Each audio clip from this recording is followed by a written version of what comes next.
రచ్చబండ మీద కూసుంటే ఎవ్వలేం మాట్లాడతారో ఎవ్వలేమంటారో తెలియదు. ఓళ్ళు తిడితే ఇంకోళ్ళు మెచ్చుకుంటారు, ఓళ్ళు సై అంటే ఇంకోళ్ళు నై నై అంటారు. ఇక రచ్చబండ అయినా పెద్దల సభ అయినా అసెంబ్లీ సమావేశాలైనా ఆల్మోస్ట్ గిట్లనే ఉంటాయి. అయితే ఇన్ని దినాల సంధి ఏపీ అసెంబ్లీ సమావేశాలు అయినాయి కదా, ఇక గియాల్టితోటి ఆఖరి దినం. మరి అలా ఎట్లా ఉందో అసెంబ్లీ చూద్దాం పాండ్రి. ఏలోడి చేసే పార్టీలు చెప్పే మాటలు పతిపచ్చపోళ్లకు నచ్చాయి, పతిపచ్చపోళ్ళు చేసే కొన్ని తప్పుడు ముచ్చట్లు అధికారంలో ఉన్నోళ్లకు నచ్చాయి. ఏ సమావేశాలైనా గిట్లనే సాగుతాయి. అయితే ఇయాల్టితోటి ఆఖరి దినం ఏపీ అసెంబ్లీ సమావేశాలకు. మొత్తం 15 ఒద్దులు సాగితే 72 గంటల 14 నిమిషాలు నడిచినాయి సమావేశాలు.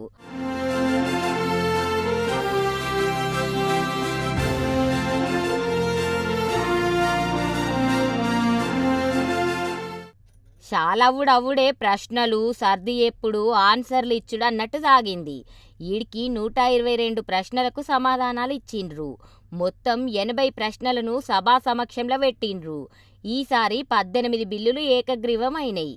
అయితే ఈ ఆఖరి దినం సీఎం చంద్రబాబు సారు ఓ మంచి ముచ్చట చెప్పిండు. చిన్న పిల్లగాండ్లు సోషల్ మీడియా చూసుడేనాయే, పెద్దోళ్ళు ముసలోళ్ళు చూసుడేనాయే. జర అన్ని తెలిసినోళ్ళంటే ఏం కాదు గాని గిప్పుడు పుట్టిన పిల్లగాండ్ల చేతిల సుతం ఫోనే.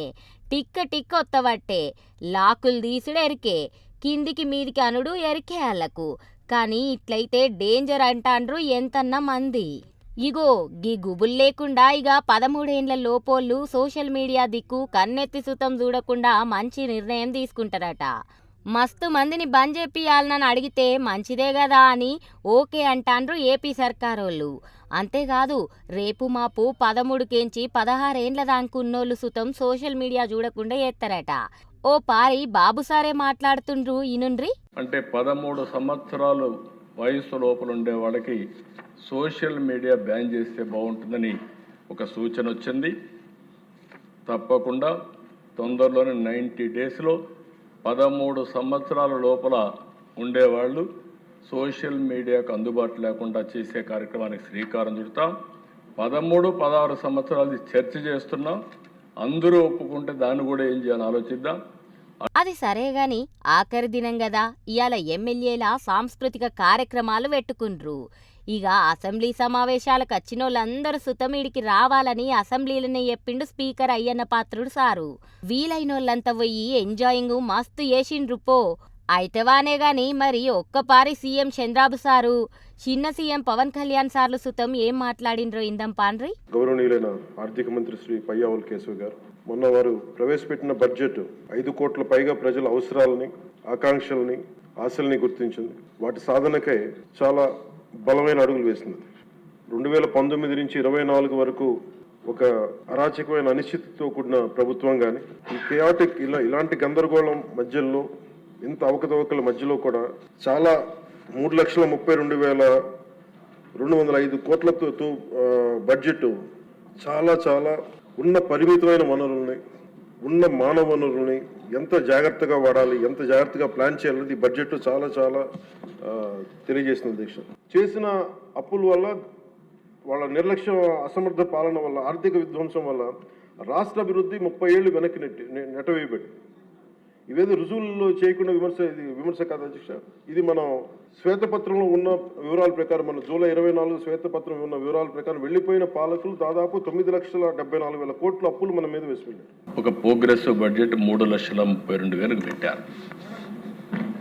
నాకు అనునిత్యం నాకు కానీ పవన్ కళ్యాణ్ గారు కానీ మీరు చూసినప్పుడు 20 నెలల అధ్యక్ష బీజేపీ నాయకులు అందరం 3 పార్టీలు ఎలాంటి విభేదాలు లేకుండా సమన్వయంగా సమైక్యంగా ముందుకు పోతున్నాం. కాబట్టి ఈరోజు అనుకున్న ప్రగతిని సాధించగలిగాం.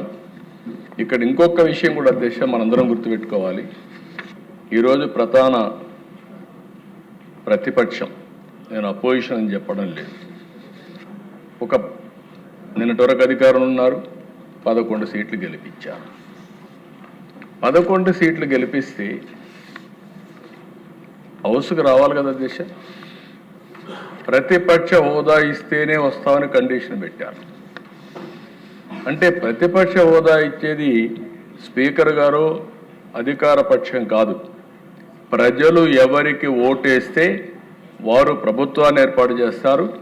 ప్రజలు ఓటేసి మొత్తం సీట్లు ఇస్తే, తగినన్ని సీట్లు ఇస్తే వాళ్ళకు ప్రతిపక్ష హోదా ఇవ్వాలా లేదని ప్రజలు నిర్ణయించి పంపించారు అధ్యక్ష. రెండోది, ఒక ముఖ్యమంత్రి పైన ప్రభుత్వం పైన అవిశ్వాస తీర్మానం పెట్టాలన్నా, స్పీకర్ పైన అవిశ్వాస తీర్మానం పెట్టాలన్నా రాజ్యాంగంలో స్పష్టంగా ఉంది. అలాంటి రాజ్యాంగ విలువలు పాటించకుండా విమర్శించే పార్టీని ఏమనాలి నాకైతే అర్థం కాలేదు. ఆ విషయం కూడా మనం గుర్తుపెట్టుకోవాల్సిన అవసరం ఉంది.